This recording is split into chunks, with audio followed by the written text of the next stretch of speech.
कारण ओडिशार जनमानस से कविता आज भी आम भीतर रोमांच सृष्टि करे से लिखिथिले एई लड़ाई को लेकरी जे ओइला कला पहाड़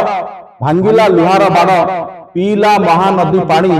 सुवर्ण थाली रे हीरा परसिले मुकुंद देवंक राणी मु कथा काहेकि कहूची आज पुणी थरे कला पहाड़ लेउटी आसी आपण आज देखंतु कला पहाड़ ऊपर केंद्र सरकार रो प्रहार केंद्र सरकार रो अविचार केंद्र सरकार रो दादागिरी ओडिशार माटी को अपहरण कर नेउछ ओडिशार खनिज संपद को अपहरण कर नेउछ अगस्त 13 2026 रे जो दिन भारत वर्षर संसद रे एई कला आईन पारित हला मु भाबुछि इतिहास रे ताकू गोटे कला दिन भाव आमे ओडिशावासी अंतत मन रखिबा आपण माने समस्त जानती 1936 मसीहा एप्रिल 1 रे ओडिशा स्वतंत्र प्रदेश भाव में मान्यता लाभ करथिला सेथिपाई से दिनटी को आमे समस्ते इतिहास रे स्वर्णाक्षर रे लिपिबद्ध होई रहिछि ता आमे पालन मध्य करूछु स्वतंत्र उत्कल प्रदेश गठन रो दिवस हिसाब रे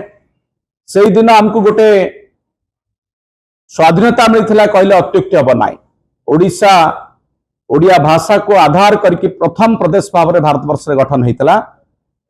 ओडिया भाषाभाषी अंचलर लोके से दिन अनुभव करथिले जे तांको पाद तले गोटे भूमि अच्छी तांकर गोटे जाति अच्छी गोटे संस्कृति अच्छी एवं तांकर गोटे परिचय अच्छी तांकर गोटे अस्मिता अच्छी आउ सेही कथा 2026 मसीहा एप्रिल अगस्त 13 तारीख को जदि आमे सेही कॉन्टेक्स्ट रे देखिबा ताहले इतिहास रे कथा लेखाई रहिबो जे एई दिन ओडिशार अर्थनैतिक स्वाधीनता को अपहरण कर निया गला काहे कि मु कथा कहूछि आपण जदि देखिबे ये केवल गोटे पॉलिटिकल लड़ाई नुहे सेंटर वर्सेस स्टेट रो लड़ाई नुहे आमर संविधान हमको कहिछि जे जो राज्य जो भूमि उपरे आमे दंडायमान अच्छु बा आमे एक्जिस्ट करूछु से भूमि तले थिबा संपद से राज्यवासी एक कथा संविधान हमको अधिकार देछि से अधिकार हमको वंचित करा गला बंधुगण एक कथा आमे केवल कहूनु आपण माने या भितर अनेक थर ए विषय आलोचना हो सारी मत डिटेल्स को जीवी ना केवल गोटे दुईटी कथा आपण आगे रखा चाहिए जे जो उदाहरण मु देली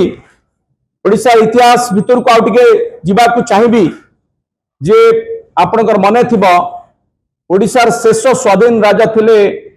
गजपति मुकुंद देव कहीं शेष स्वाधीन राजा बोली कह जाउछि 1568 ख्रीष्टाब्द रे बेंगल रो सुल्तान जेतेबेले ओडिशा को आक्रमण कले तांकर सेनापति थिले कला पहाड़ ना शुणी आपण माने कला पहाड़ से व्यक्ति जे ओडिशा को छारखार कर देइथिला जेतेबेले से आक्रमण करिथिला से आक्रमण इतिहास उपर टिके नजर पकेबाकू चाहिबा कारण कला पहाड़ जति एकुटिया चाहि थांता बा एकुटिया लड़ाई करि थांता ताहले ओडिशार गजपति मुकुंद देव को परास्त कर पारि न थांता तांको सहित विश्वासघातकता होइतला ओडिशा सहित बा तत्कालीन ओडिशार राजांक सहित विश्वासघातकता होइतला रामचंद्र भंज नारे जने जमीदार पछरु छुरिकाघात करथिले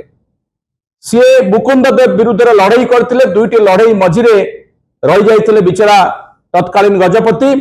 कला पहाड़ आक्रमण कला बेलू एपटे रामचंद्र देव तांको सहित हाथ मिलई तांको हत्या करा जाइथिला आउ सेतेबेले गोदावरीश मिश्रंकर गोटे कविता आपन